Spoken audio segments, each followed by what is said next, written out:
शायद को फिर से पढ़ेंगे प्रकाशित वाक्य। और ये बाइबल की सबसे आखिरी पुस्तक है, पत्री है, और इसको पढ़ेंगे। मैं यूहन्ना जो तुम्हारा भाई और यीशु के कलेश और राज्य और धीरज में तुम्हारा सहभागी हूँ, परमेश्वर के वचन और यीशु की गवाही के कारण पतमुस नामक टापू में था। मैं प्रभु के दिन आत्मा में आ गया और अपने पीछे तुरही का सा बड़ा शब्द ये कहते सुना, हालेलुया। हालेलुया। तो आइए हम सभी अपने सिरों को झुकाएंगे, आंखों को बंद करेंगे और दुआ में जाएंगे। पवित्र पवित्र पवित्र पवित्र सेनाओं के यहोवा पवित्र परमेश्वर, तेरा धन्यवाद करते हैं प्रभु, खास करके इस सुंदर समय के लिए जो समय तूने हमें दिया कि हम तेरे पाक और पवित्र नाम को महिमा दे प्रभु। और सच्चा पिता प्रभु यीशु मसीह, जैसा कि प्रभु तेरे ही पवित्र वचन में लिखा है कि प्यारे खुदावंद जी, जहां पर भी 2 या 3 मिलकर तेरे नाम से इकट्ठा होते हैं प्रभु, वहां पर तू उनके बीच में होता है प्रभु। और मैं विश्वास करता हूं प्रभु, तेरे इसी वायदे के अनुसार, इसी प्रतिज्ञा के अनुसार, इसी प्रॉमिस के अनुसार तू हमारे बीच में है प्रभु। और होने पाए की तरह पवित्र आत्मा यहाँ पर जुम्बिश करे प्रभु। तेरा पवित्र आत्मा हर एक के हृदय को टच करे प्रभु।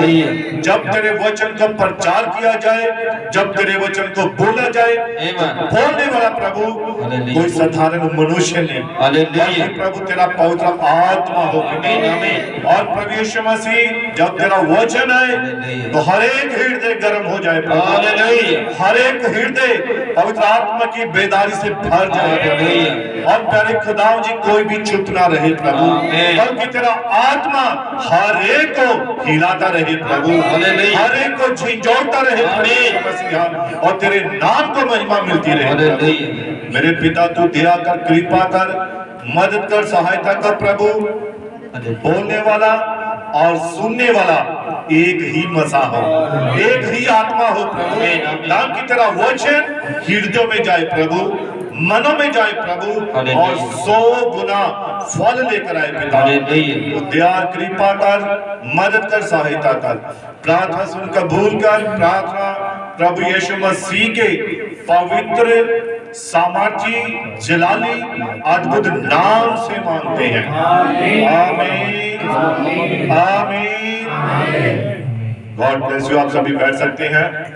प्रभु आप सभी को बड़ी बरकत दे, बड़ी आशीष दे। और मैं जानता हूं कि जब हम खुदा की उपस्थिति में आते हैं तो प्रभु हमारे जीवन में बड़े बड़े अजीब और अनोखे काम करता है, बड़े बड़े आश्चर्यक्रम करता है। हालेलुया। और मैं बताना चाहता हूं कि गवाही हमारी यहाँ पर बहन शायद बैठे हुए हैं, और उनकी गवाही है कि वो पिछले 2 सप्ताहों से जब इस चर्च में आए, और उन्होंने कहा कि पास्टर जी, हम हमेशा किसी दूसरे चर्च में जाना चाहते थे, लेकिन खुदा ने अगुवाई की कि इस बार हम जरूर यहाँ चर्च में जाएंगे। और उनकी सबसे खास और मैं कहता हूँ बड़ी ही आश्चर्य से भरपूर गवाही है ये। और वो बहन जब यहाँ पर आए और उन्होंने कहा कि पास्टर जी, हम बड़ी मुश्किल से यहाँ पर आए थे और हमारे पास उस वक्त किराया नहीं था, और हम कैसे आए ये प्रभु जानता है। और जब वो बहन यहाँ पर आई और जब चर्च खत्म हुआ तो चले गए, तो उसके नेक्स्ट संडे को उन्होंने अपनी ये गवाही मुझसे शेयर कर रहे थे, मुझे बता रहे थे कि पास्टर जी हमारे साथ ऐसे ऐसे हुआ था। तो मैंने कहा क्या हुआ? तो उस बहन ने बड़ी अच्छी ये गवाही बताई कि जब हम चर्च में आए थे तो हमारे पास किराया नहीं था, और हम आ तो गए लेकिन जाने का कोई भी किराया नहीं था। और हमें इस बात की चिंता थी, इस बात की हमें फिक्र थी कि वापस कैसे जाएंगे। और जब वो वापस जा रहे थे तो उस बहन ने, खुदा बड़ी बरकत दे, बहुत आशीष दे, तो उन्होंने बताया कि हमारे मन में ये विचार चल रहा था, ये सोच थी कि कैसे जाएंगे, कि किराया नहीं है। तो वो बोलते जब हम रास्ते में जा रहे थे वहां जितना किराया लेता उतने ही पैसे उनको मिल गए थे। और ये एक बड़ी ही, मैं ये विश्वास करता हूं कि वो यहोवा जीरे है। वो मौके पर हमारी मदद करता है, बशर्ते हमारा विश्वास उस यहोवा परमेश्वर के ऊपर होना चाहिए। संपूर्ण मन से जब हम उस पर विश्वास करते हैं तो वो कभी भी हमें शर्मिंदा नहीं होने देता है। Hallelujah, hallelujah. और उस बहन को प्रभु बड़ी बरकत दे, बड़ी आशीष दे। तो उन्होंने कहा था कि मैं तो चाहती थी कि जो नजदीक चर्च है वहां जाऊं, लेकिन शायद खुदा मुझे यहीं पर लाना चाहता था। तो मैंने बताया खुदा आपका किराया देने में भी सामर्थी है, वो आपकी हर एक जरूरत को पूरा करने में सामर्थी है। वो ये उसने बताया है कि आप कभी भी शर्मिंदा नहीं होंगे। Hallelujah, hallelujah. तो आप जानते हैं कि पिछले 2 सप्ताहों से ये संदेश चल रहा है। तो इस संदेश का विषय क्या है? कोई भाई, कोई बहन बता सकता है? हाँ जी। प्रभु के दिन आत्मा में आना। प्रभु के दिन आत्मा में आना, यानी 2 बातें हैं। एक तो प्रभु का दिन है और दूसरा आत्मा में आना। तो पिछले सप्ताह में हमने इस बात को लिया था कि आत्मा में आना, और जो व्यक्ति आत्मा में आता है, हालेलुया, वो खुदा की आराधना करता रहता है, वो खुदा की महिमा करता रहता है। और यूहन्ना तो आत्मा में आ गया, दाऊद आत्मा में आकर नाचा। और हम देखते हैं कि शाऊल जो कि पहले सौलुस था, और वो खुदा की कृपा से जब वो आत्मा में आ गया तो वो पौलुस बन गया था। दाऊद आत्मा में नाचा और वो प्रभु के आत्मा से भरा हुआ था। मेरा सवाल है कि ये तो आत्मा में आ गए, पर आप कब आत्मा में आओगे? आप कब आत्मा से भरोगे? कब आप पवित्र आत्मा को प्राप्त करोगे? हालेलुया। अभी ये समय है हमारे पास कि हम पवित्र आत्मा को पालें। हालेलुया। और प्रभु के दिन में आत्मा में आ जाए। हालेलुया। अरे हमने देखा कि किस प्रकार से दाऊद आत्मा में आया और वो नाचा। शाऊल जो कि जब उसके ऊपर कौन सा आत्मा आ गया था? कोई दूसरा आत्मा आ गया था। कौन सा? जलन का आत्मा, कि दाऊद के लिए लाखों और मुझ राजा शाऊल के लिए हजारों। ये इजराइल की औरतें डफ बजाती हुई एक गीत गा रही थी कि दाऊद ने तो लाखों को मारा परंतु शाऊल ने तो लिखा जिस दिन ये गीत गाया गया उसी दिन शाऊल दूसरे ही आत्मा में आ गया था। आज बहुत सारे लोग दूसरा आत्मा पाकर बैठ जाते हैं। हालेलुया। और ये शाऊल वाला आत्मा है कौन सा? जलन वाला आत्मा, ईर्ष्या वाला आत्मा। तो शाऊल उसी दिन से दाऊद के साथ वैर करने लगा था और वो हमेशा उसे मारने की ताक में रहता था। हालेलुया। इसीलिए नबी कहता है, खुदा का कलाम कहता है कि हमें आत्मा में आना अति जरूरी है। सभी जवाब दिया। जब आप बोलते हो ना आत्मा टच करता है आपको, मुझे ये पता लगता है ये आत्मा ही बुलवा रहा है। हालेलुया। और वो आत्मा हमेशा आपके पास ही होता है, आपको बस महसूस करना होता है। हालेलुया। आपको क्या करना होता है? महसूस करना होता है कि आत्मा हमारे साथ है। जैसा कि रोमियो की पुस्तक में इस वचन को हम पढ़ते हैं कि वचन कहां पर है? वचन तेरे निकट है, वचन तेरे मुंह में है और वचन तेरे हृदय में है। और बाइबल कहती है, खुदा का कलाम कहता है कि भला मनुष्य अपने भले मन के भंडार में से भली ही बातों को बाहर निकालता है। तो अब अगर हमारे मन में वचन होगा, खुदा का कलाम होगा, उसका डर होगा, उसका भय होगा, तो वही कुछ मुंह से बाहर निकलेगा। तो अगर जैसा कि फिर बाइबल ही कहती है कि बुरा मनुष्य अपने बुरे मन के भंडार में से बुरी ही बातों को बाहर निकालता है। हालेलुया। अब ये इकट्ठा कैसे होता है? जब हम आंखों में देखते हैं। मैं भाई से बात कर रहा था कि अगर पृथ्वी के ऊपर यीशु मसीह को छोड़कर अगर कहीं कोई सिद्धता पाई गई है तो वो कहां पर सिद्धता पाई गई है? जानते आप?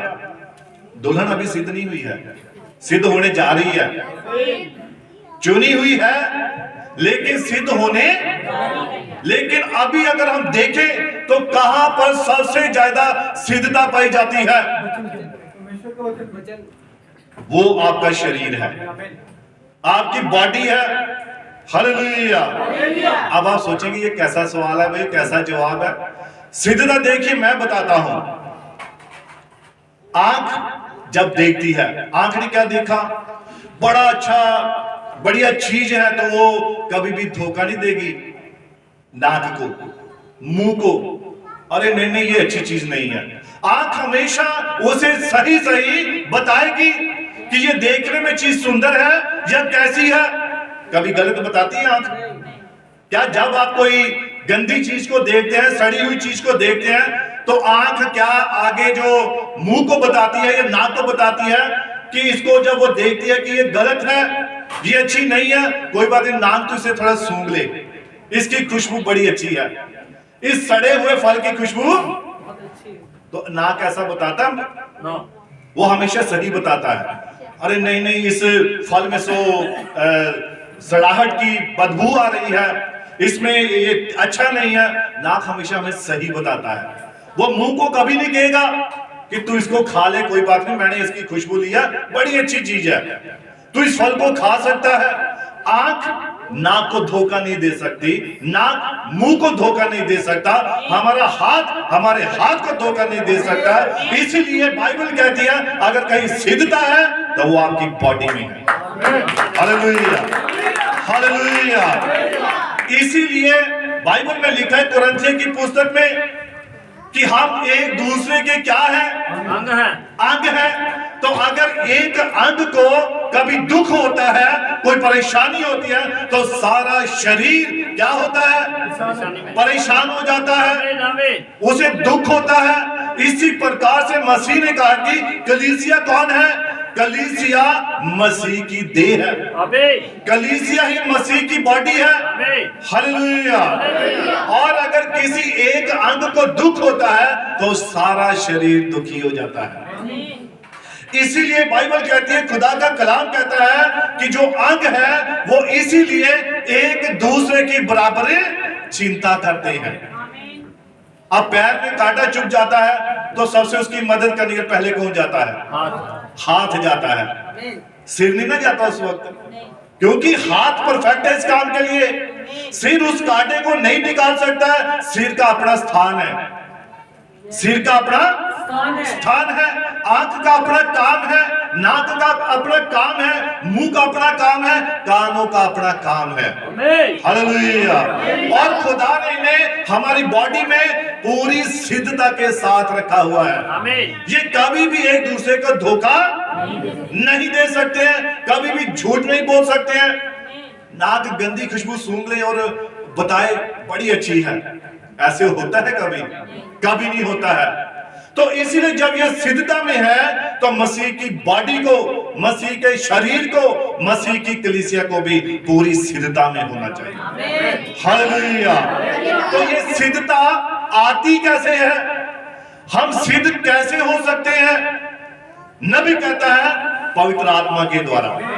ये सिद्धता लाने वाला खुदा का कलाम, खुदा का वचन, परमेश्वर के शब्द है जो आपकी बॉडी का पूरा सिद्ध रखते हैं। अगर दिमाग पागल हो जाए तो सारे अंग अलग अलग काम करना शुरू कर देंगे, ऐसा ही होगा ना। हाथ को पता नहीं है, वो कुछ भी पकड़ लेगा, गंद मंद पकड़ लेगा। आंख कुछ भी देखती रहेगी, मुंह कुछ भी डाल दो वो खा लेगा।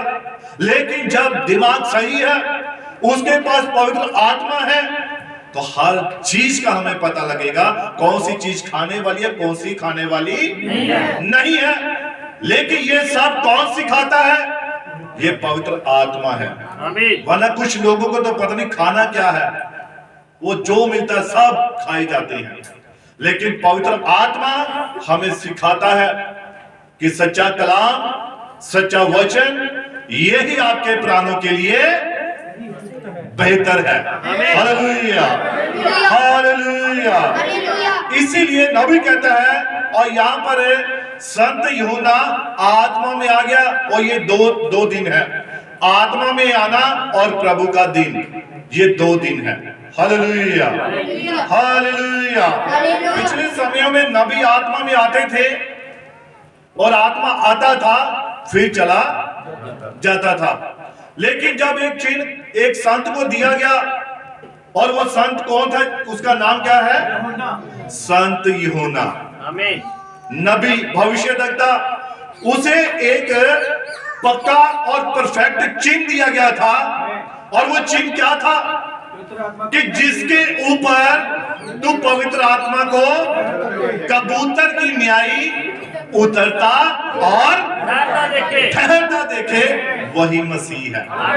आज मसीह चाहता है कि उसकी दुल्हन के ऊपर वही मसा हो, वही अभिषेक हो, वही पवित्र आत्मा हो, ताकि यह चिन्ह दुल्हन के ऊपर भी सिद्ध हो।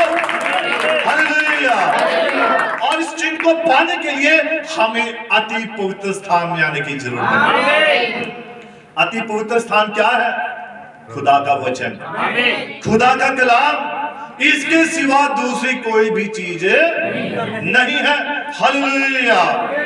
और मैं बहुत बार इस आयत को पढ़ा चुका हूं कि यीशु नाम से मुर्दे जी उठते हैं, यीशु नाम से अंधे देखते हैं, यीशु नाम से बहरे सुनते हैं। लेकिन इस नाम से भी बढ़कर खुदा के पास एक चीज है, और वो उसका वचन, वो उसका कलाम, जो कभी फेल नहीं हो सकता। हालेलुया। दुनिया की हर एक चीज, हर एक हथियार, हर एक तलवार, हर एक बंदूक जो फेल हो सकती है, पर खुदा का कलाम कभी फेल नहीं हो सकता। उसने कहा है आकाश टल जाएगा, पृथ्वी टल जाएगी, पर मेरा वचन अपना काम किए बगैर कभी नहीं टलेगा। अगर वचन ने कहा कि मैं तुम्हें बरकत दूंगा, तो 101% आपको बरकत मिलेगी। अगर बाइबल में लिखा है मैं आपको चंगा करने वाला तुम्हारा यहोवा परमेश्वर हूं, तो ये 101% ये बात पक्की है कि वो चंगा करने वाला यहोवा परमेश्वर है। Hallelujah, hallelujah. लेकिन इन बातों को हम देख कैसे सकते हैं, पहचान कैसे सकते हैं, महसूस कैसे कर सकते हैं? पवित्र आत्मा के द्वारा। इसीलिए जब पेंतेकुस्त का दिन आया तो वो सब पवित्र आत्मा से भर गए थे। हालेलुया। वो दिन आत्मा का दिन था। उस दिन पवित्र आत्मा ने मिलना था, और खुदा ने भी आपके लिए समय को ठहराया हुआ है। जब आप उससे मांगेंगे तो वो आपको जरूर पवित्र आत्मा देगा। मुझे ये आयत तो बड़ी अच्छी लगती है, संत मत्ती की अंजील 7 उसकी 7 आयत। क्या है बोलेंगे सभी? मांगो तो तुम्हें मिलेगा, खटखटा तो तुम्हारे लिए खोला जाएगा, ढूंढो तो तुम पाओगे। और लिखा हर एक जो मांगता है उसे मिलता है, जो खटखटाता है उसके लिए खोला जाता है, और जो ढूंढता है वो आता है। और लिखा जब तुम बुरे होकर अपने बच्चों को अच्छी वस्तुएं देना जानते हो, तो कितना अधिक तुम्हारा स्वर्गीय पिता तुम्हें अपना पवित्र आत्मा क्यों ना दे। ये उसका वायदा है, उसकी प्रतिज्ञा है। मांगो तो सही। असल में हमें ना मांगना नहीं आता है, हमें पता ही नहीं लगता कि हम खुदा से उसका पवित्र आत्मा कैसे मांगे। हम पवित्र आत्मा पता किस लिए मांगते हैं? चमत्कार करने के लिए। बहुत सारे लोग, बहुत सारे जो आज संसार में व्यक्ति हैं, वो खुदा का पवित्र आत्मा सिर्फ इसीलिए पाना चाहते हैं कि हम लोगों को पवित्र नजर आए, कि हम दिखाएं कि हम कितने शुद्ध हैं, हम कितने पाक हैं। और नबी कहता है कि वो अपने आप को इसलिए पवित्र आत्मा प्राप्त करना चाहते हैं ताकि हम लोगों को चिन्ह चमत्कार करके दिखाएं। ये पवित्र आत्मा इसके लिए नहीं है। पवित्र आत्मा वो आपको रैप्चर में ले जाने के लिए दिया जाता है, ताकि आप अपना जीवन पवित्रता के साथ जी सके। और लिखा कि जब यीशु मसीह पिता की महिमा में अपने दूतों के साथ आएगा, तब उसके सामने हम पूरी तरह से निर्दोष पाए जाएंगे। ये पवित्र आत्मा हमें क्या करता है? ये हमें एहसास कराता है कि हम कहां पर गलत हैं, हम कहां पर पिछड़ चुके हैं, कहां पर हमारा विश्वास कमजोर है। ये पवित्र आत्मा हमें हर बात में हमारी निगहबानी करता है। हालेलुया। जब कभी आप कुछ गलत करने की सोचते हैं तो पवित्र आत्मा आपको हिलाता है, नहीं मेरे बेटे ये गलत है। ऐसा होता है, कितनों को कभी ऐसा महसूस होता है कि जब कभी हम गलत सोच रहे होते हैं या गलत करने जा रहे होते हैं, तब हमें एक चीज रोकती है, वो हमें समझाती है। तो नबी कहता है जब आपके साथ ऐसा होता है तो आप ये विश्वास कीजिए कि वो पवित्र आत्मा है जो उस वक्त आपको रोक रहा होता है। Hallelujah, hallelujah. और नबी कहता है कि यूहन्ना प्रभु के दिन में कहां पर आ गया? आत्मा में आ गया। और नबी कहता है कि बिना आत्मा के वो उस प्रकाशन को नहीं पा सकता था। हालेलुया। वो बिना आत्मा के उन दर्शनों को नहीं देख सकता था, वो बिना आत्मा के उन बातों को नहीं देख सकता था जो कि भविष्य में आने वाली थी। Hallelujah, hallelujah. अब नबी कहता है कि बहुत सारे लोग जो प्रेरितों की पुस्तक है इससे नफरत करते हैं। जानते हैं आप, बहुत सारे जो डिनोमिनेशन है, बहुत सारी संस्थाएं हैं, वो प्रेरितों की पुस्तक से नफरत करती है। कैसे नफरत करती है? कि वो किस बात को लेते हैं कि संत मत्ती की अंजील जब हम उसका 28 अध्याय और 19 आयत पढ़ते तो वहां पर क्या लिखा है कि तुम सारे जगत में जाओ और सारे लोगों को क्या करो? उन्हें चेला बनाओ, और जो जो आज्ञा मैंने तुम्हें सिखाई है उन्हें भी मानना सिखाओ। आवाज सभी की नहीं आ रही, क्या सभी यहाँ पर है? सभी यहाँ पर मौजूद है?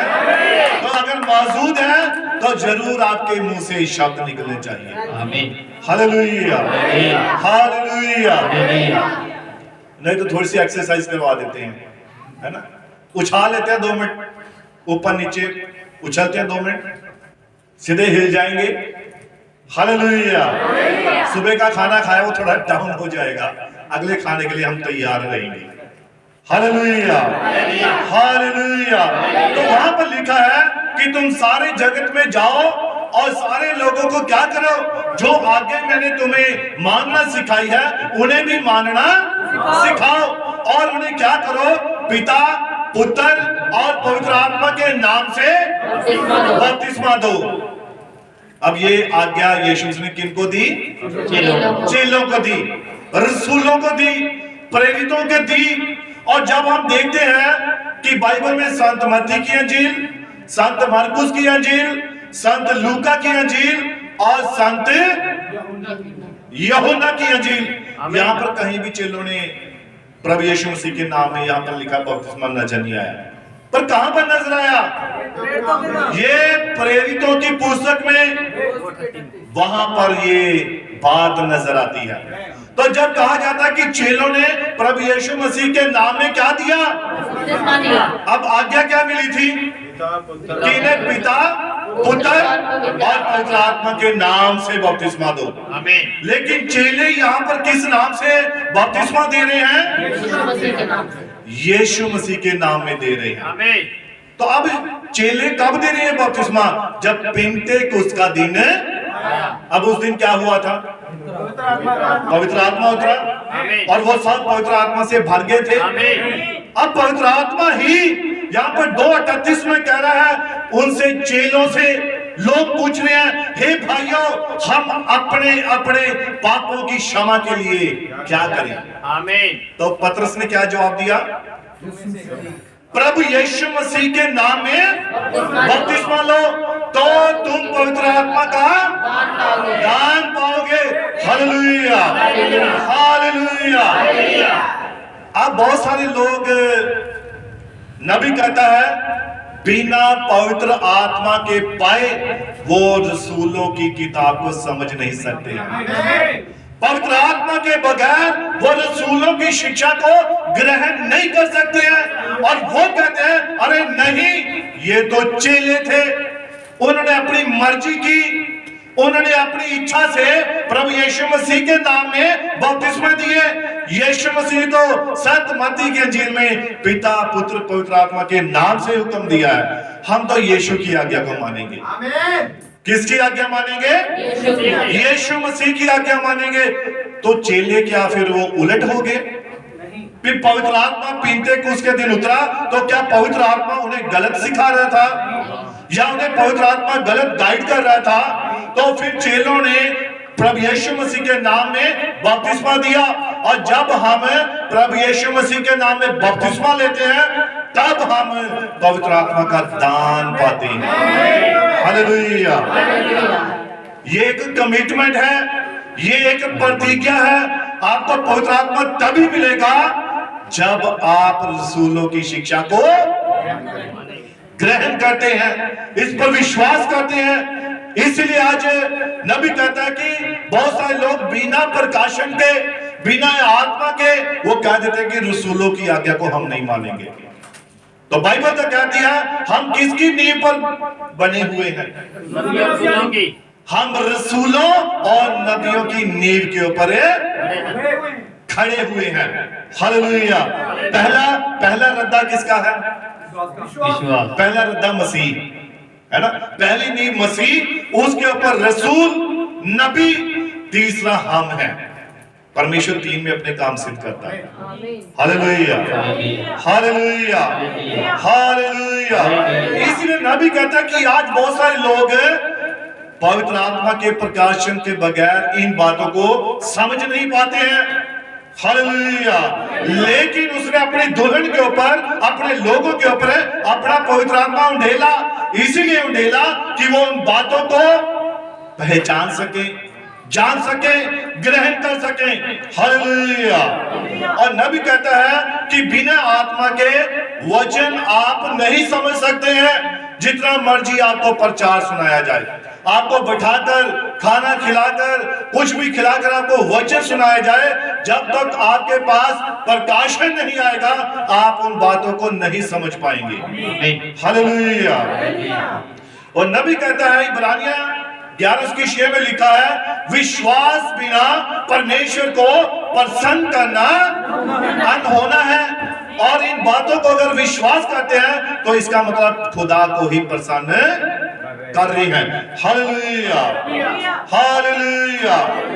और नबी कहता है कि लोग संसारिक आत्मा पाकर बैठे हैं जो संसारिक कामों में ही खुश रहते हैं। जिनके पास संसार का आत्मा है वो संसारिक कामों में ही खुश रहते हैं, संसारिक कामों को करते हैं। और नबी कहता है कि उनके पास पवित्र आत्मा नहीं होता है। आप देखिए मूसा की तरफ ध्यान दीजिए। मूसा के पास जो आत्मा था वो खुदा की ओर से भेजा हुआ आत्मा था। और मूसा खुदा के आत्मा की प्रेरणा के द्वारा ही फिरौन के पास गया। और लिखा कि जब फिरौन के पास गया तो उसे 2 चिन्ह दिए गए थे। हालेलुया। कितने चिन्ह दिए गए थे? 2 चिन्ह दिए गए थे। पहला चिन्ह कौन सा था? जो हाथ था, उसने कहा कि अपना हाथ दिखा, उसने दिखाया। अब इसे कहा डाल, अपने अंदर छाती में डाल ले। तो जब उसने सीने में हाथ डाला तो बाहर निकाला, हाथ कोड़ी हो चुका था। तो उसने फिर कहा इसे वापस डाल, और फिर जब बाहर निकाला हाथ साधारण हो गया था। आमीन। और दूसरा चिन्ह क्या था? लाठी। ये लाठी किसे बयान करती है? ये वचन को बयान करती है, खुदा के कलाम को बयान करती है। और लिखा जब मूसा ने फिरौन के पास जाकर कहा कि खुदा के लोगों को भेज दे। तुझे किसने भेजा? मुझे खुदा ने भेजा। क्या प्रूफ है तेरे पास? क्या तेरे पास कोई लेटर है खुदा का? उसने कहा लेटर तो नहीं है भाई, मेरे पास खुदा का वचन है, मेरे पास खुदा के चिन्ह है। और मैं जो हूं सो हूं, उसने मुझे भेजा है। और मूसा ने वो पहला चिन्ह करके दिखाया। आमीन। ये देख, तू चिन्ह मांगता है, तू लेटर मांगता है, चिट्ठी मांगता है, मैं तुझे बताता हूं, ये देख चिन्ह मैं करके दिखाता हूं कि मुझे किसने भेजा है। मैं तो उस आत्मा की प्रेरणा के द्वारा आया हूं। तो उसने चिन्ह करके दिखाया। तो फिरौन पता क्या करने, हंसने लगा। उसके लिए ये बात छोटी जान पड़ी। फिरौन ने कहा, मूसा ये बचकानी हरकतें मैं नहीं इनको विश्वास करता। तो उसने कहा, अच्छा क्यों नहीं विश्वास करता? तो उसने कहा, मैं अभी बताता हूं तुझे। उसने अपने 2 जादूगरों को बुलाया, जिनके नाम क्या थे? कलीसिया में भी बोलेंगे ना, यन्नेस और यम्ब्रेस। यन्नेस और ये मैं इसलिए बताता हूं ताकि कभी किसी से बात हो तो आप जरूर बता सकें। कौन कौन से जादूगर हैं? सभी बोलेंगे, यन्नेस और ये 2 जादूगर थे। फिरौन इनको बुलाया और कहा, आओ और मूसा को ऐसा ही चिन्ह करके बताओ। तो उन दोनों जादूगरों ने क्या किया? वैसे ही करके दिखा दिया। अब फिरौन कहा, मूसा बता, और कोई चिन्ह है तेरे पास? तो उसने, हाँ है मेरे पास एक और चिन्ह। खुदा ने मुझे ये चिन्ह दिया है, ये लाठी। क्या दी है? ये लाठी है। और जानते लाठी किसे बयान करती है? लाठी खुदा के वचन को बयान करती है। ये खुदा का कलाम है, ये खुदा का वचन है, ये परमेश्वर के मुख में से निकले हुए शब्द हैं। और नबी कहता है कि जब मूसा ने अपनी उस लाठी को नीचे फेंका तो वो क्या बन गई? सांप बन गई, अजगर बन गई। और फिरौन फिर से अपने जादूगर को बुलाया, इसको करके दिखाओ।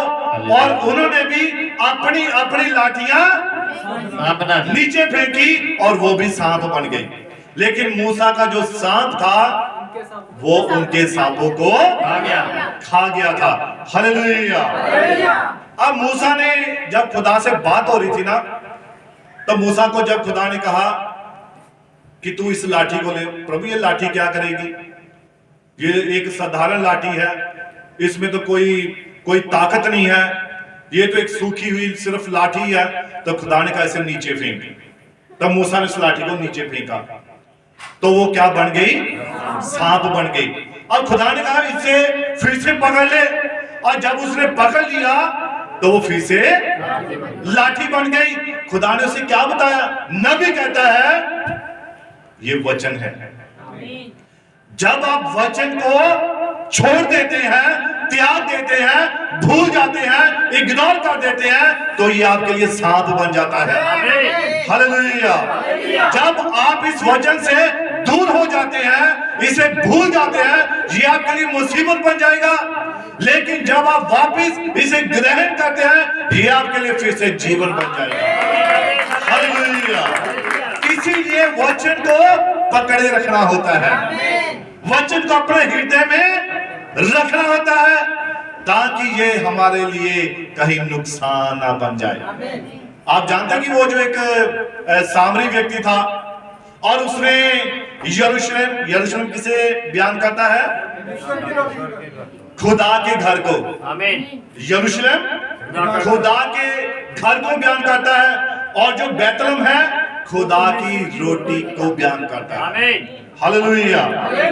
अब देखो यरूशलेम में सब कुछ था, वहां पर हर चीज प्रोवाइड थी, उस सामरी के लिए सब कुछ था। लेकिन लिखा है जैसे ही उसने उस यरूशलेम को छोड़ा, बाहर निकला, तो उसे बाहर क्या हुआ?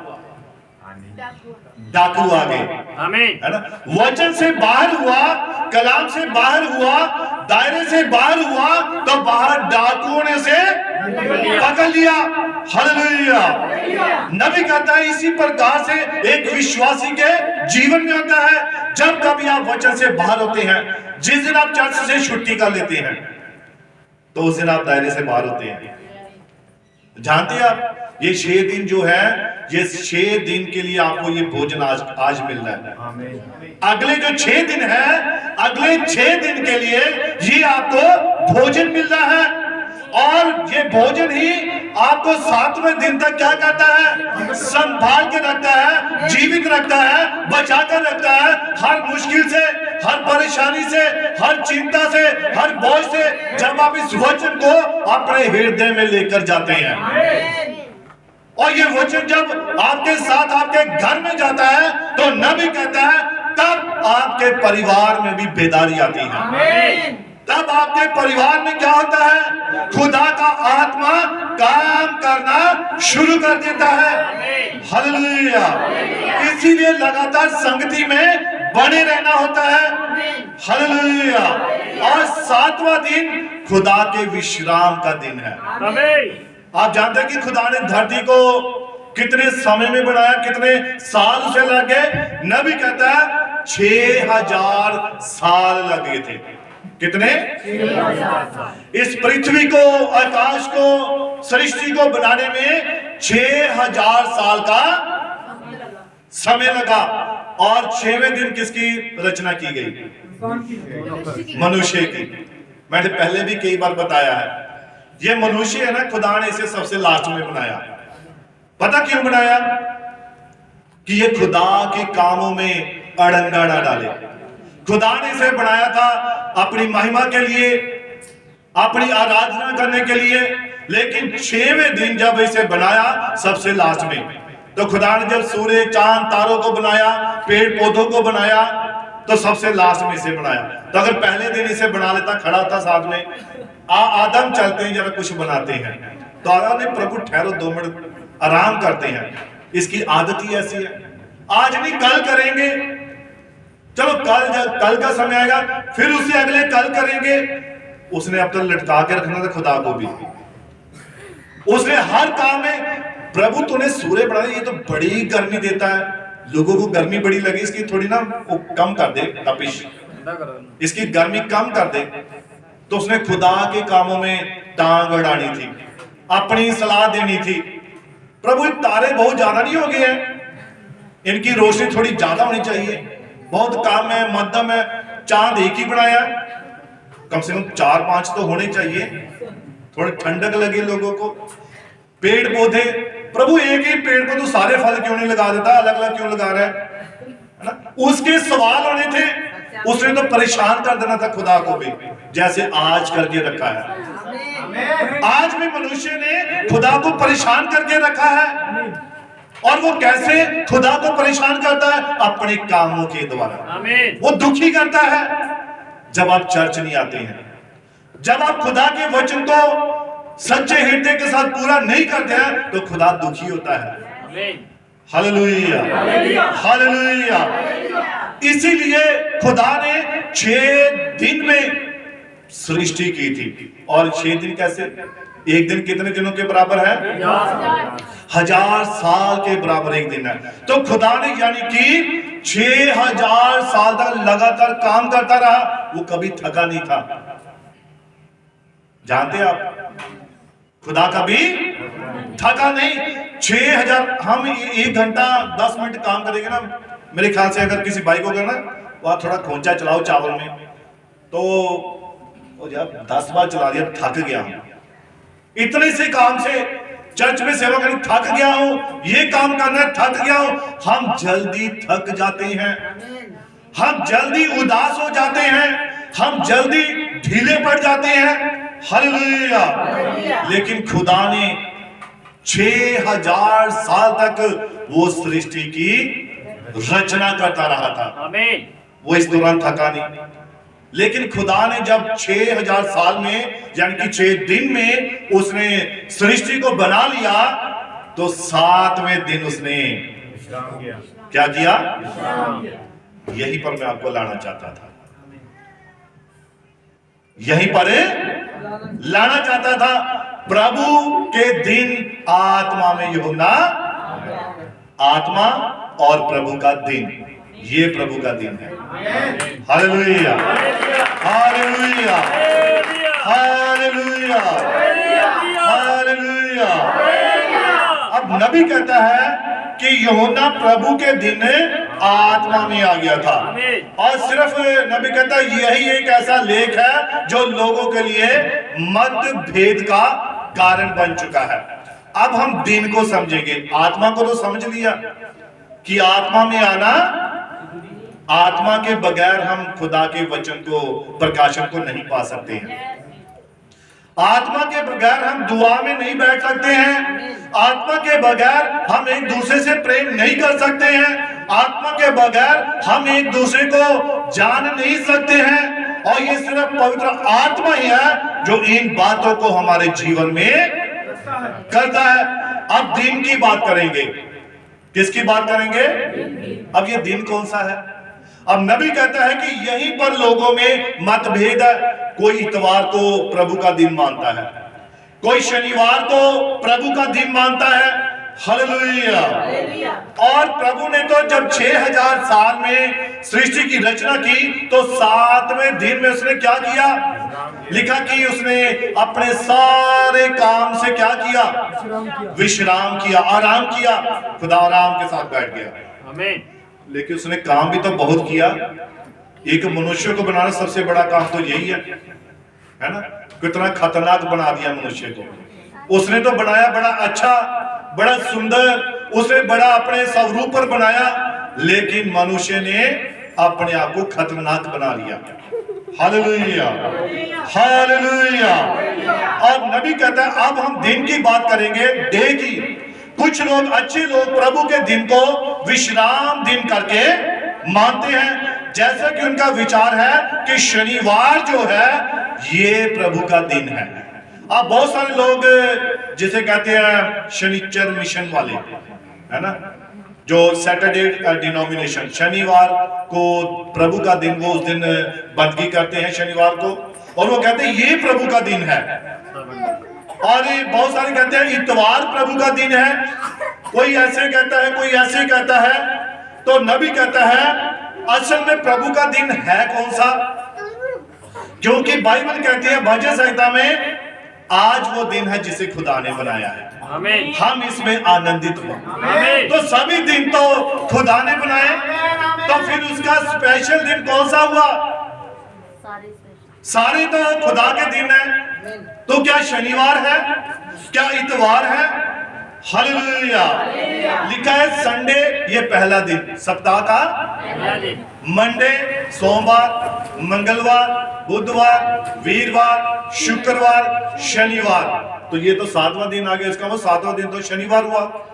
अगर इतवार से पहले पहला शुरू होता है 1, संडे से शुरू हुआ ना, तो अगर संडे देखिए पहला कौन सा हुआ?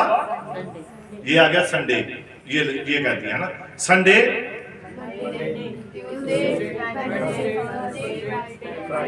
अब फ्राइडे और ये सैटरडे। यानी कि 7वां दिन कौन सा हुआ फिर? तो पहला दिन कौन सा हो गया फिर? सब्त का दिन।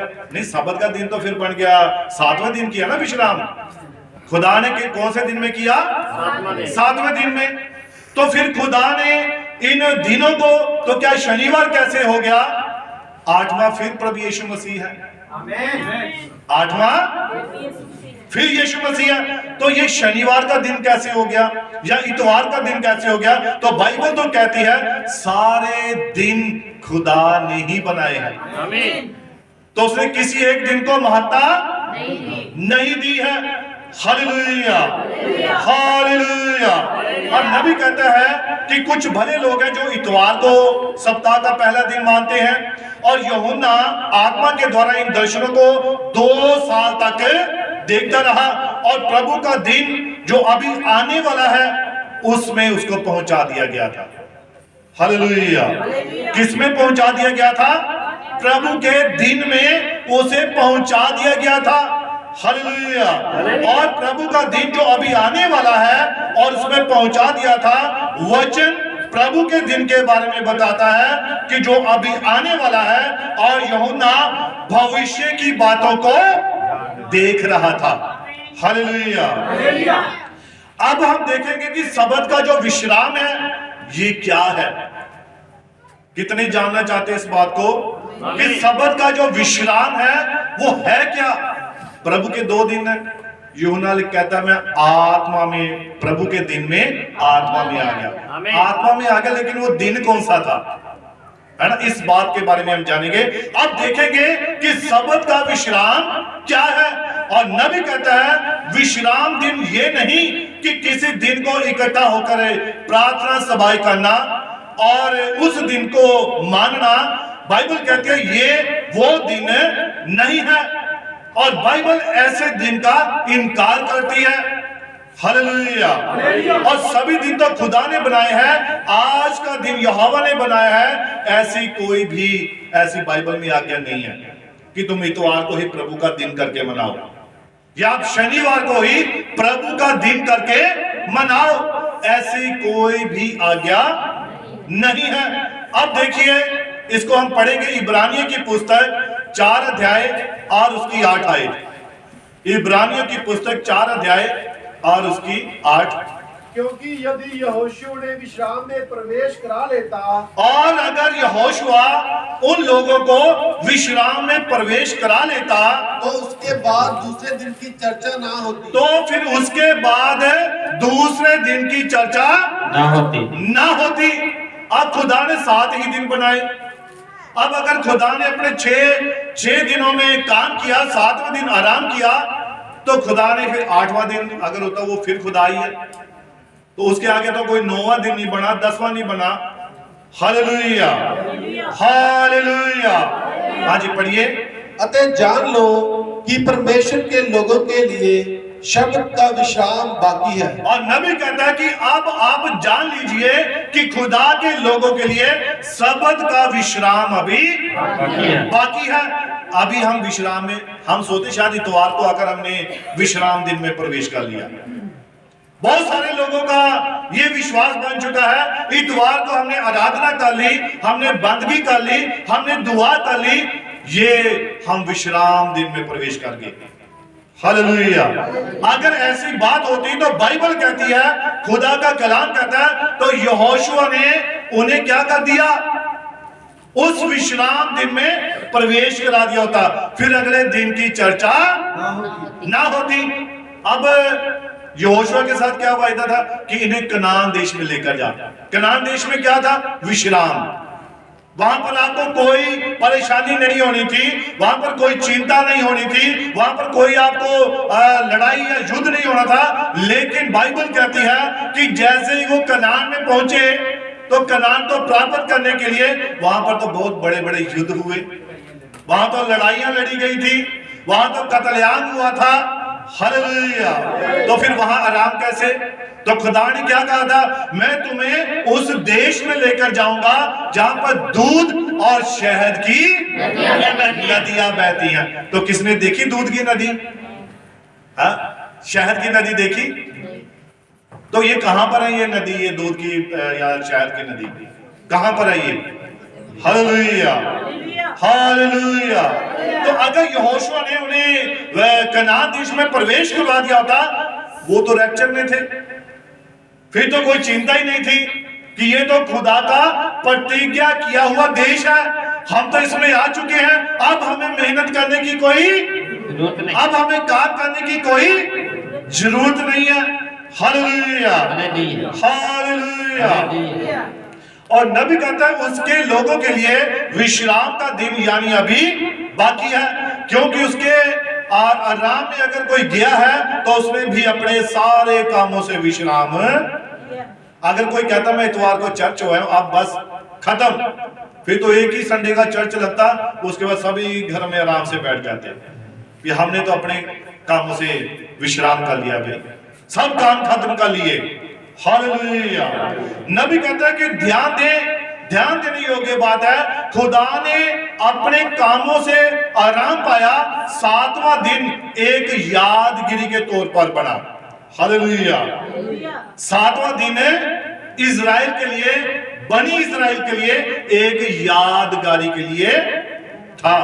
Hallelujah, hallelujah. और नबी कहता है पर उनका उसके अंदर आना, सदा का आराम पाना है, ये सदा का आराम है। और 7वां दिन ये एक नमूना है दुल्हन के लिए। हम यहाँ इकट्ठा होते हैं खुदा की आराधना करने के लिए, उसकी महिमा करने के लिए। और ये इसका मतलब ये नहीं कि हम सबत के दिन में प्रवेश कर चुके हैं, अभी हमने सबत में प्रवेश नहीं किया। नहीं किया है।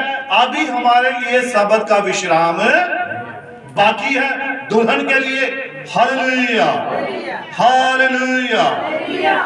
अब नबी कहता कि आओ देखें कि सबत के विश्राम के बारे में बाइबल क्या कहती है। तो मैं चाहता हूं यहां पर कोई भाई आगे आएगा, थोड़ा सा इसको हम पढ़ेंगे। कोई भी भाई आए। भाई सुनील।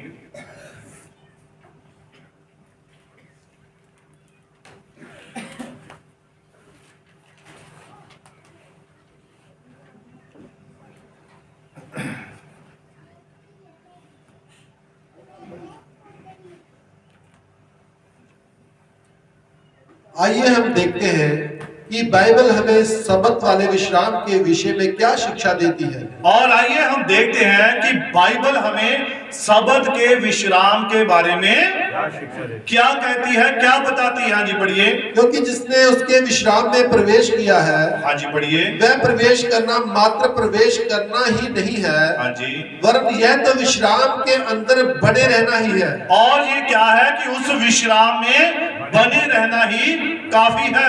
हाँ जी पढ़िए। यह तो एक अनंत विश्राम है, और ये तो एक अनंत विश्राम है। इसका 7वां दिन केवल एक प्रतीक मात्र ही है। और 7वां दिन एक नमूने के तौर पर है कि इस दिन हम खुदा की आराधना करते हैं, इकट्ठा होते हैं और उसकी महिमा करते हैं। हाँ जी पढ़िए। 7 परिपूर्णता है। 7 क्या है? परिपूर्णता। सभी बोलेंगे 7 क्या है? परिपूर्णता। फिर से बोलेंगे 7 क्या है? परिपूर्णता है। 7 नंबर जो है ये परिपूर्णता का नंबर है। आमीन। संपूर्णता का नंबर है। आमीन। Hallelujah hallelujah. हालेलुया। हालेलुया। हाँ जी पढ़िए। 8 फिर से पहला दिन है। हाँ जी। यीशु का पुनरुत्थान सप्ताह के पहले दिन हुआ। और यीशु का पुनरुत्थान कब हुआ? सप्ताह के पहले दिन हुआ। हाँ जी पढ़िए। वही हमें अनंत जीवन और अनंत सबत का विश्राम दे रहा है। और वही हमें क्या कर रहा है? अनंत जीवन और सबत का विश्राम दे रहा है। कौन दे रहा है? यीशु मसीह दे रहा है। आमीन। हाँ जी पढ़िए। अतः हम देख सकते हैं परमेश्वर हमें सप्ताह का कोई एक निश्चित दिन विश्राम के रूप में नहीं दे सकता था। हाँ जी पढ़िए। हमने अपने विश्राम में प्रवेश किया है। हाँ जी। और हम अपने विश्राम के अंदर कायम बने हुए हैं। हाँ जी पढ़िए। ऐसा इजराइल नहीं कर सकता था। हाँ जी। और ये इजराइल ऐसा नहीं कर सकता था। हाँ जी पढ़िए। उनके पास तो केवल उस असली चीज की ही परछाई मात्र थी। इजराइल के पास क्या थी? उस चीज की परछाई थी। उनके पास यीशु मसीह उस वक्त शारीरिक तौर पर नहीं मिला था। वो वायदा उनके पास प्रकट नहीं हुआ था। ये वायदा किसके पास प्रकट हुआ? ये दुल्हन के पास प्रकट हुआ। आमीन। हालेलुया। हालेलुया। और यीशु मसीह जब धरती पे आया तो किनके लिए आया? अपनी दुल्हन के लिए, आमीन। अपने लोगों के लिए, आमीन। अपने जो चुने हुए उसके लोग थे उनके लिए प्रभु यीशु मसीह इस जगत में पैदा हुआ था। हालेलुया। हाँ जी पढ़िए। उसके पास तो केवल उस असली चीज की ही परछाई मात्र थी। हाँ जी, पढ़िए। जिसका हम आनंद लेते हैं। और उनके पास परछाई थी, लेकिन आज हम खुदा का क्या कर रहे हैं? आनंद मान रहे हैं। हाँ जी पढ़िए। अब जबकि हमारे पास वास्तविकता है, हाँ जी। तो क्यों कर हम वापस परछाई के पास लौटे। और जब हमारे पास सच्चाई है तो फिर हम क्यों उन पुराने कामों में वापस लौटे? जबकि हमारे पास क्या है? सच्चाई है, वचन है, खुदा का कलाम है, उसका पवित्र आत्मा है। Hallelujah hallelujah. हाँ पढ़िए। इस विश्राम को या इस निरंतर बने रहने वाले शब्द को हम कैसे पाते हैं? हाँ जी। इसे तो यीशु के आमंत्रण पर ही पाया जाता है। और ये विश्राम आप कैसे पाते हैं? और जैसा कि संत मत्ती की अंजील उसकी 28 उसकी 11 और 29 आयत पढ़ेंगे। संत मत्ती की अंजील 28। हे सब थके मांदे और परिश्रम करने वाले लोगों, हे सब थके मांदे और परिश्रम करने वाले लोगों, मेरे पास आओ, मेरे पास आओ और मैं तुम्हें विश्राम दूंगा। और मैं तुम्हें क्या दूंगा? अब विश्राम कहां पर मिल रहा है? यीशु मसीह के पास। ये यीशु मसीह का आपके लिए एक निमंत्रण है, उसका एक आपके लिए बुलावा है कि हे सब थके मांदे बोझ से दबे हुए लोगों, मेरे पास आओ और मैं तुम्हें क्या दूंगा? विश्राम दूंगा। ये हमारे समय में ये बात पूरी हो रही है, ये दुल्हन के युग में ये बात पूरी हो रही है। यीशु मसीह अपने लोगों को सदा का आराम देने जा रहा है। हाँ जी, पढ़िए।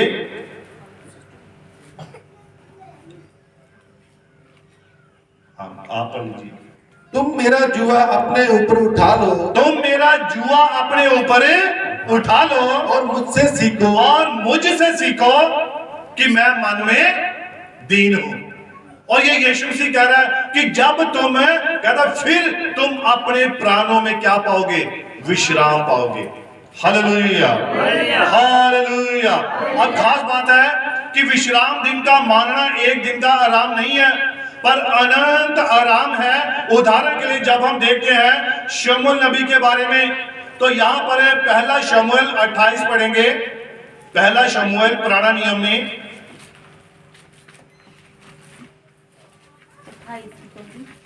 15 से।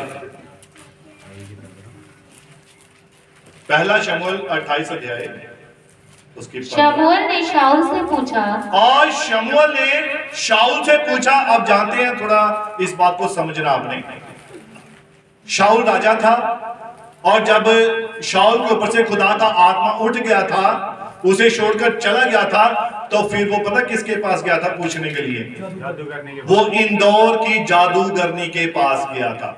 और वहां पर जाकर उसने उसे क्या कहा कि तू मेरे लिए किसे बुला? शमूएल नबी को बुला। और वो जादूगरनी शमूएल नबी को बुला रही है। वो एक खुदा का नबी था। शमूएल कौन था? खुदा का नबी था, भविष्य रखता था। और एक जादूगरनी उसे बुला रही है, और वो उसे क्या कह रहा है? मेरे लिए शमूएल नबी को तू बुला। हाँ जी, पढ़िए।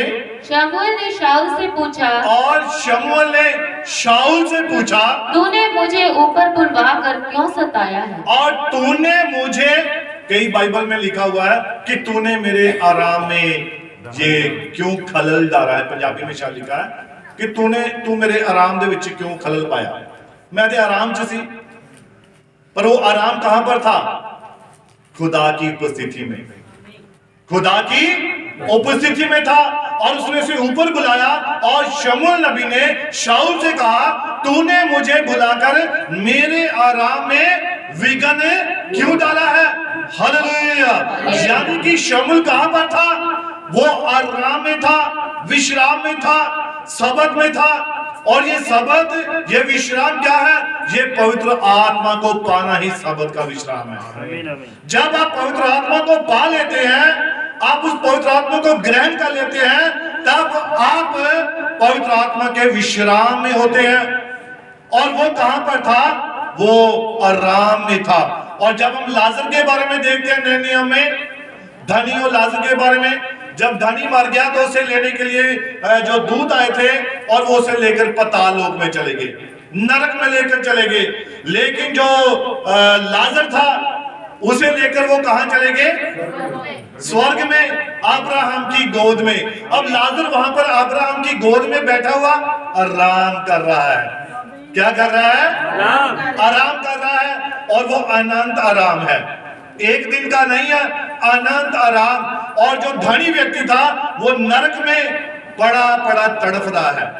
और क्या कह रहा है कि हे अब्राहम पिता, तू इसे भेज कि इस नरक की ज्वाला में मुझे आकर एक उंगली का थोड़ा सा ये जो टिप्स है कोटा, यही पानी में भिगोकर मेरी जीभ पे रख दे। तो उसने कहा कि तूने धरती पर सारे अपनी आराम की वस्तुएं प्राप्त की, तेरे पास सब कुछ था, हर चीज थी, पर तेरे पास अनंत विश्राम नहीं था। अनंत विश्राम उसे वहां पर मिला। इसीलिए उसने कहा लाजर कहां पर है? वो यहां पर आराम में है।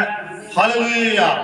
और पवित्र आत्मा में आना, यही आपका आराम है, यही आपका विश्राम है। जब तक आप पवित्र आत्मा में नहीं होते हैं, दुनिया की चिंताएं आपको सताती हैं, आमीन। आपकी परेशानी आपको सताती है, आपकी घर की तंगी आपको परेशान करती है।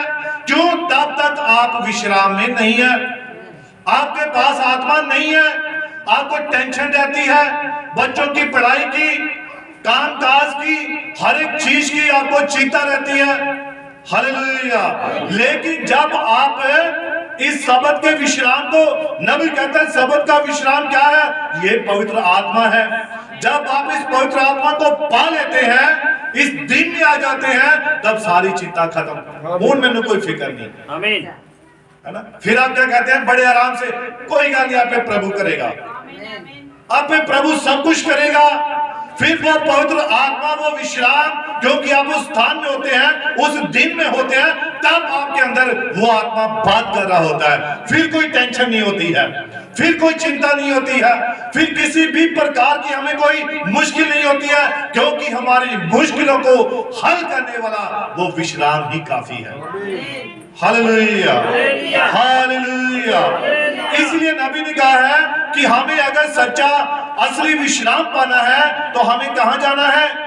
खुदा के आत्मा में जाना है, आमीन। उसकी आत्मा को पाना है, आमीन। यही आपका सच्चा विश्राम है। आमीन। Hallelujah, hallelujah, hallelujah. हालेलुया। और नबी कहता है, जैसा कि यशायाह की पुस्तक 28 उसकी 8 उसकी 12 पढ़ेंगे, जल्दी से निकालेंगे। यशायाह की पुस्तक 28 उसकी 8 और 12।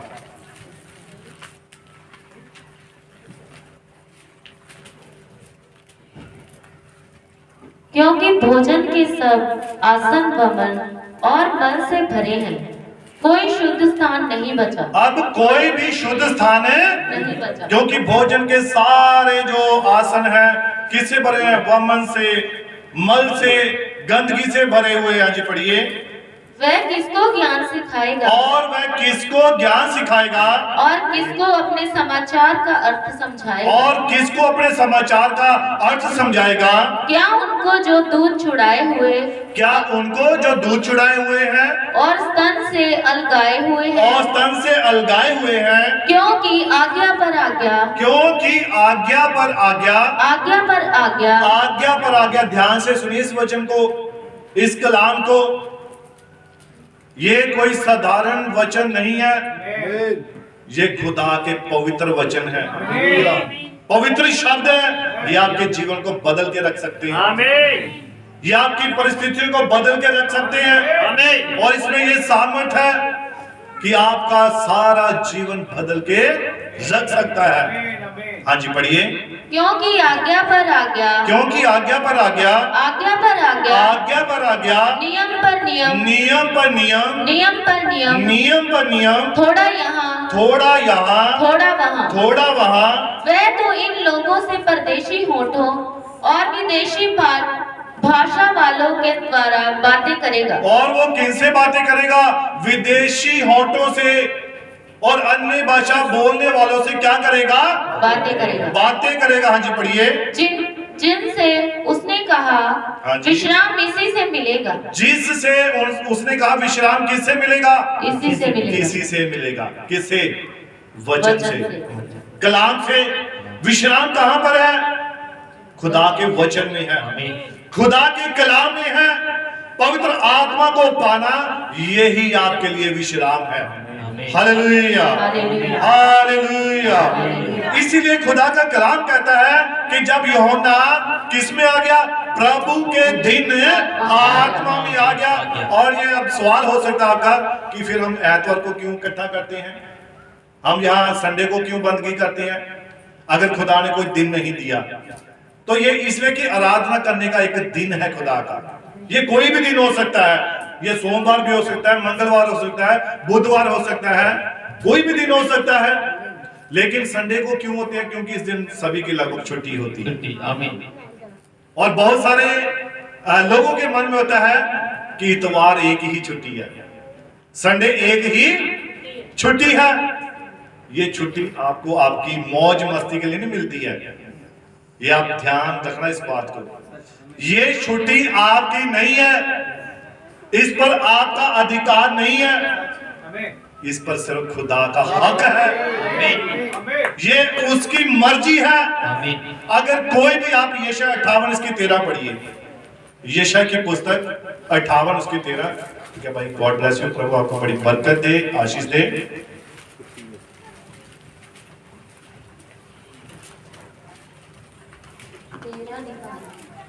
यदि तू विश्राम दिन को अशुद्ध ना करे, और यदि तू विश्राम दिन को, अब ध्यान से सुने मेरी बात को, सभी ने कान लगाकर सुनना इस वचन को, क्योंकि ये बात सबत की हो रही है, विश्राम की हो रही है, प्रभु के दिन की हो रही है। तो यहाँ पर खास तौर पर क्या लिखा है, ये सबसे बड़ी आज्ञा है, सबसे खास आज्ञा है, जहां पर खुदा ने हमें अपने वचन के द्वारा चिताया है। हाँ जी, पढ़ेंगे।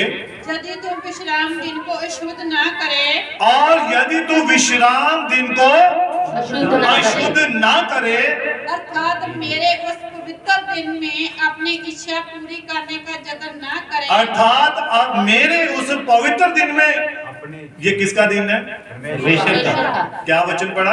अर्थात, इसको थोड़ा धीरे धीरे पढ़ेंगे, आराम के साथ, ताकि आपको समझ आ जाए कि खुदा क्या बात कर रहा है आपसे। हाँ जी, पढ़िए।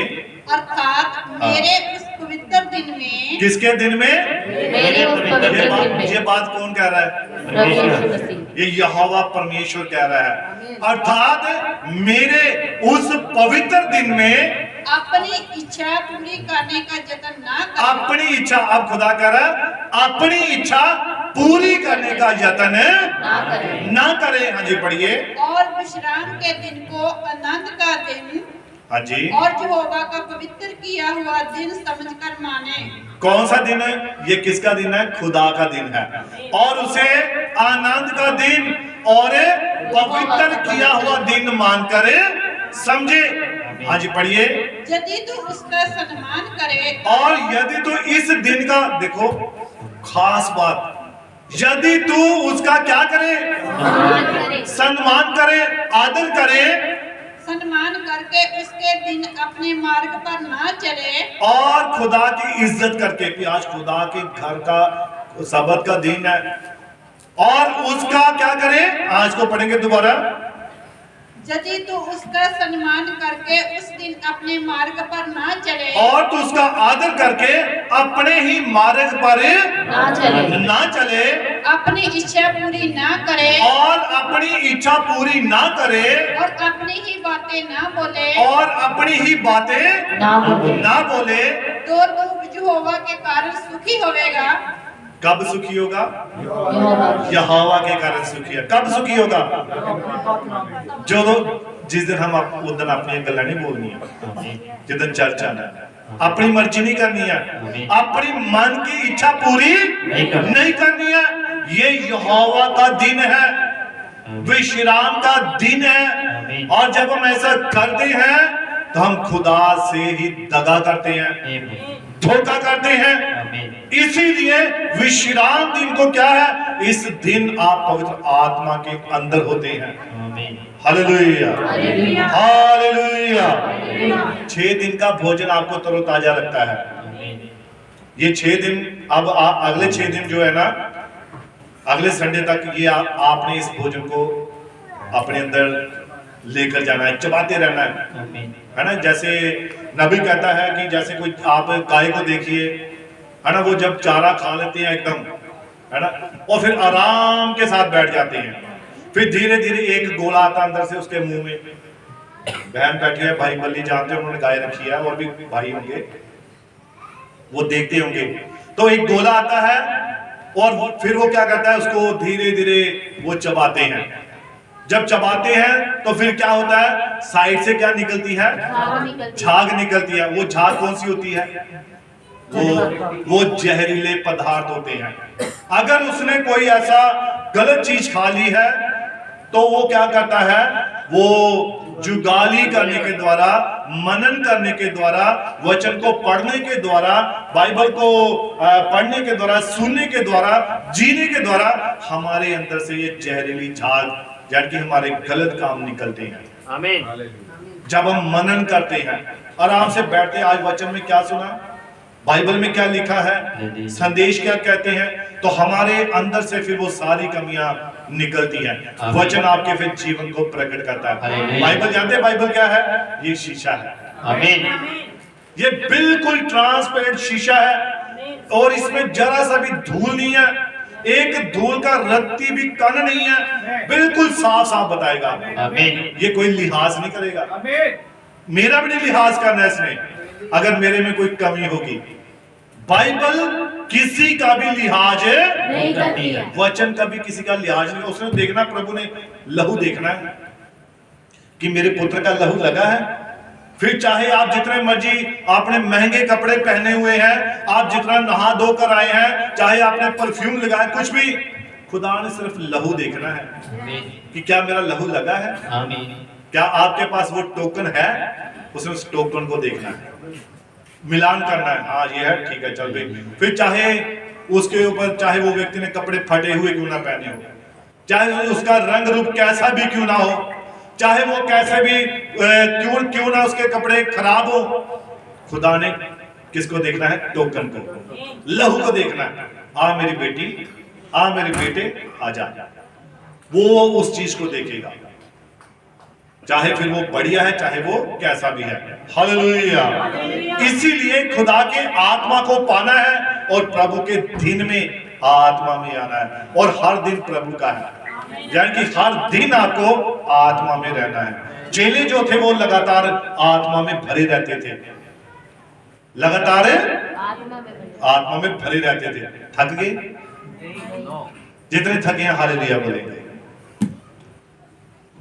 तो जितने जोश से भरे हैं वो हालेलुया बोलेंगे। प्रभु आपको बड़ी बरकत दे, बड़ी आशीष दे, और जरूर है कि हमें उस पवित्र आत्मा को पाना है ताकि हम तरोताजा रहें, ताकि हम हमेशा ताजा मन्ना खाते रहें। Hallelujah, hallelujah. और विश्राम यही है, फिर कोई चिंता नहीं होती है। लिखा जो प्रकाशित वाक्य में, वहां कोई आंसू नहीं होंगे, कोई बीमारी नहीं होगी, कोई वहां पर हमें दुख नहीं होगा, कोई भूख नहीं लगेगी। यहाँ पर भूख लगती है, दिन में 4-4 बार खाने वाले हैं, है ना, भूख लगती है बार बार, तो इसीलिए वहां कोई भूख नहीं है। ये पवित्र आत्मा का विश्राम है। Hallelujah, hallelujah. इसलिए खुदा के प्रति, उसके वचन के प्रति हमें पूरी रीति से ईमानदार बनना है और ईमानदारी के साथ चलना है। दिन बुरे हैं, दिन कौन से हैं? दिन बुरे। हाँ, कोई कह रहा भी अच्छे दिन तो है ना, कोई कहता है ना, किसी ने दिया है अच्छे दिन है, लेकिन बाइबल कहती है दिन बुरे हैं। आमीन। तो ये बुरे दिनों में अपने आप को चेताना है, चौकन्ने रखना है, अपने आप को तैयार रखना है, पवित्र आत्मा से जोड़ के रखना है, टच रहना है वचन के साथ। Hallelujah, hallelujah. हमारी एक और बंदगी होती है ना, कितने जानते हैं इस बंदगी को? 1 2 3 4 5 6 7 8 9 10 11 12 13 14 15 16 17 18 19 20 लोगों को पता है, बाकियों को नहीं पता। एक बंदगी और होती है हमारी वीरवार को, वो बोर्ड, नोटिस बोर्ड पढ़िए, वहां लिखा है एक बंदगी संडे को है और एक वीरवार को है। तो वीरवार को जानते हैं यहाँ बहुत बड़ी भीड़ होती है, इतनी भीड़ होती है, इतने लोग होते हैं, मजा आता है, आनंद होता है खुदा की महिमा करने में। आमीन। Hallelujah, hallelujah. मैं ये विश्वास करता हूँ, मैं ये विश्वास करता हूँ, पूरा हाल भरा होता है। संडे के दिन से भी ज्यादा लोग वीरवार को होते हैं। आमीन। जानते हैं आप, यहाँ से लेकर वो लास्ट तक बैठे हुए होते हैं। मैं विश्वास करता हूँ, मैं विश्वास ही करता हूँ। हालेलुया। तो अगर सभी दिन खुदा के हैं तो वो भी दिन खुदा का ही है। उस दिन भी उतनी ही बरकत मिलनी है जितनी संडे को मिलती है। हालेलुया। तो इसीलिए ध्यान रखना है कि खुदा की उपस्थिति में बने रहना है। प्रभु आप सभी को बड़ी बरकत दे, बड़ी आशीष दे। तो मैं चाहता हूं कि आज मैं एक छोटी सी दुआ करना चाहता हूं, और वो दुआ मेरी आज बच्चों के लिए है। और जो माता पिता चाहते हैं कि उनके बच्चों के लिए दुआ की जाए, प्रार्थना की जाए, वो सारे बच्चे इधर आगे आ जाएंगे और इनके पढ़ाई लिखाई के लिए, सुंदर भविष्य के लिए और इनके अच्छे व्यवहार के लिए हम दुआ करेंगे। सारे बच्चे, जितने भी कलीसिया में बच्चे हैं, वो सारे इधर आगे घुटनों के बल हो जाएंगे और अगर जो बहनें वो पीछे थोड़ा हो सकते हैं ताकि हम खुदा की महिमा में, उसकी हजूरी में हम दुआ कर सकें, प्रार्थना कर सकें। हाँ, तो एक हम गीत भी थोड़ा गाएंगे। हाँ, वो गीत गाएंगे, मेनू मेरे बच्चियां दा छुटकारा चाहिए। सभी तैयार हैं? आमीन। हाँ, तो मैं चाहता हूँ माता पिता भी पीछे खड़े हो जाएंगे और वो हाथ उठाकर अपने बच्चों की तरफ रखेंगे। हाथ उठाकर अपने बच्चों की तरफ, अगर कोई बच्चा नहीं आए तो विश्वास करेंगे वो घर में भी वो आशीषित होगा, ब्लेस्ड होगा, क्योंकि हमारा परमेश्वर दूर का और नजदीक का परमेश्वर है। हाँ, सभी माता पिता पीछे खड़े हो जाएंगे हाथ उठाकर अपने बच्चों के लिए, है ना।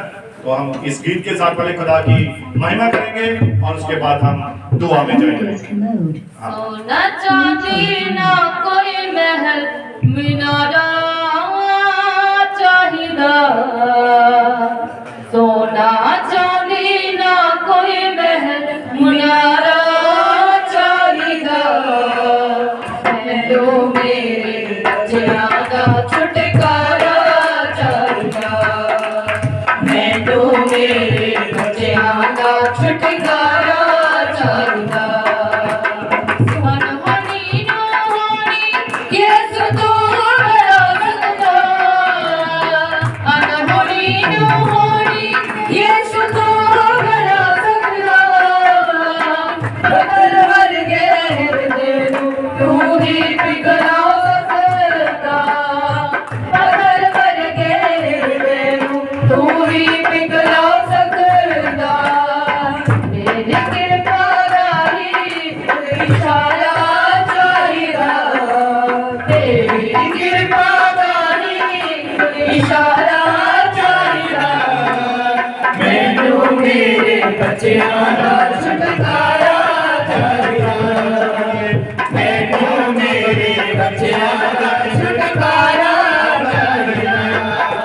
सोना चांदी ना कोई महल मीनारा चाहिदा, सोना चांदी ना कोई महल मीनारा चाहिदा, मैनू मेरे बच्चियां दा छुटकारा चाहिदा, मैनू मेरे बच्चियां दा छुटकारा चाहिदा।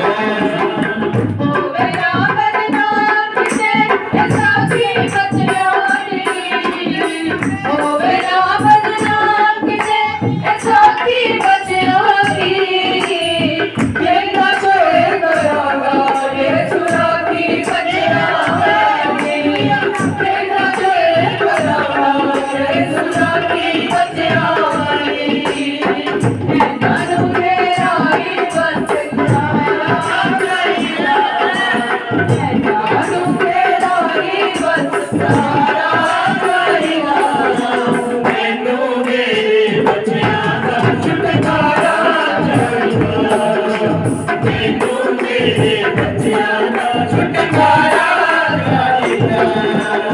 बाइबल वाले ने तकदे मोबाइलों, बाइबल वाले ने तकदे मोबाइलों, तू ही यीशु बदले नाले पूरे खयाला, तू ही यीशु बदले नाले पूरे खयाला, बाइबल वाले ने तकदे मोबाइलों, बाइबल वाले ने तकदे मोबाइलों, तू ही यीशु बदले नाले पूरे खयाला, तू ही यीशु बदले नाले पूरे खयाला, मैनू पहला वाला प्यार तुम्हारा चाहिदा, मैनू पहला वाला प्यार तुम्हारा चाहिदा, मैनू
नानू तेरा ही सिर्फ सहारा चाहिए, नानू तेरा ही सिर्फ सहारा चाहिए। अज मैनू मेरे बच्चियां दा छुटकारा चाहिए, मैनू मेरे बच्चियां दा छुटकारा चाहिए। अपने बच्चों के लिए खुदा की आज्ञा। और जबकि हम इन बच्चों के लिए दुआ करते हैं, प्रार्थना करते हैं कि आप माता पिता ने अपने बच्चों को खुदा के सपुर्द किया है और विश्वास करते हैं कि प्रभु सब कुछ करने में सामर्थी है। और जैसा कि हमारे युग के नबी ने भी कहा है कि ये कलीसिया में जो बच्चे हैं इन्हीं में से वो BCS ऑफिसर बनने वाले हैं, इसी में से IPS ऑफिसर बनने वाले हैं, इसी में वो खुदा के दास, खुदा के सेवक बनने वाले हैं। प्रभु तेरी इस अनुग्रह को, इस कृपा को इन बच्चों के ऊपर आने दे पिता। मेरी दुआ है, मेरी विनती है प्रभु, इस कलीसिया की सभा के प्रभु एक एक बच्चे के लिए प्रभु मेरे स्वर्गीय पिता जो इस वक्त तेरी उपस्थिति में अपने घुटनों के बल है और अपने छोटे छोटे हाथों को उन्हें तेरे आगे उठाया है पिता, अपने छोटे छोटे हृदयों को तेरे सामने रखा है पिता, अपने घुटनों को तेरे आगे झुकाया है पिता, अपने सरों को तेरे आगे झुकाया है मेरे पिता। इन बच्चों को ब्लेस कर प्रभु, इन्हें आशीषित कर प्रभु, इनके प्रभु जीवन में तेरी आशीष आए, तेरी बरकत आए और प्रभु तेरा लहू इन बच्चों के ऊपर लगा देगा पिता।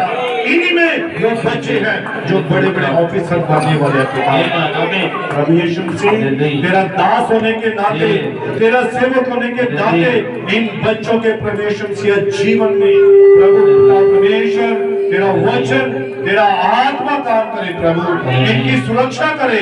ये जब पढ़ने जाते हैं प्रभु तेरा दूत इनके साथ हो, जब ये प्रभु कहीं भी जाते हैं तेरा स्वर्ग दूत इनके साथ हो पिता। तू इन्हें समझ दे, इन्हें बुद्धि दे, जैसे तूने राजा सुलेमान को प्रभु बुद्धि दी, उन्हें समझ दी पिता। और प्रभु तेरा दास इन बच्चों के लिए तुझसे तेरी ही स्वर्गीय बुद्धि को मांगता हूँ, तेरी ही स्वर्गीय समझ को मांगता हूँ पिता। और प्रभु ये बच्चे प्रभु तेरे वचन में बने रहे, अपने माता पिता की आज्ञाकारी में बने रहे और प्रभु यीशु मसीह तेरे अनुग्रह में, तेरी कृपा में आगे बढ़ते जाए। जो बच्चे यहाँ पर नहीं आ सके पिता, उन बच्चों के ऊपर भी तेरा अनुग्रह, तेरी कृपा बनी रहे पिता। जिन माता पिता ने प्रभु अपने सच्चे हृदय के साथ प्रभु अपने अपने बच्चों के लिए प्रभु इस कलीसिया के बच्चों के लिए दुआ की है, प्रार्थना की है, उन हृदयों को भी तू ब्लेस कर प्रभु, हालेलुया। आशीषित कर प्रभु, हालेलुया। और प्रभु यीशु मसीह आकाश की खिड़कियां खोल दे प्रभु, हालेलुया। बरकतों को खोल दे प्रभु यीशु हालेलुया। मसीह। जो जवान बच्चे हैं पिता, जो काम काज पर जाते हैं पिता, उनके साथ हो, उनके हालेलुया। हाथों के कामों में बरकत दे प्रभु। जो हालेलुया। बच्चे प्रभु महान परमेश्वर आर्मी में जाना चाहते हैं, पुलिस में जाना चाहते हैं, हालेलुया। या प्रभु कोई ऑफिसर बनना चाहते हालेलुया। हैं, तो प्रभु उनके लिए उन द्वारों को खोल दे, उन भंडारों को खोल दे, तेरा अनुग्रह आए, तेरी कृपा आए, उन सारी रुकावटों को, हालेलुया। उन सारे बंधनों को, हालेलुया। उन सारी जंजीरों को हालेलुया। यीशु मसीह के नाम से मैं तोड़ देता हूँ। हर एक बंधन टूट जाए, पढ़ाई का जो बंधन है वो टूट जाए, इनकी बुद्धि को खोल, इनके हृदय को खोल दे प्रभु। तेरा दास तेरे आगे दुआ करता है, तेरा दास तेरे आगे विनती करता है पिता, इन बच्चों पर तेरा अनुग्रह हो, तेरी कृपा हो, और सच में प्रभु ये बच्चे तेरी महिमा के लिए इस्तेमाल होंगे, तेरे जलाल के लिए इस्तेमाल होंगे पिता। तू दया कर प्रभु, तू कृपा कर दे मेरे पिता, सारी महिमा सारा आदर तुझे ही देता हूं पिता। तू हमेशा तेरे दास की विनती को, तेरे दास की प्रार्थना को तू सुनता है, सुनकर उत्तर देता है, जवाब देता है पिता। तू दया कर, कृपा कर, मदद कर, सहायता कर।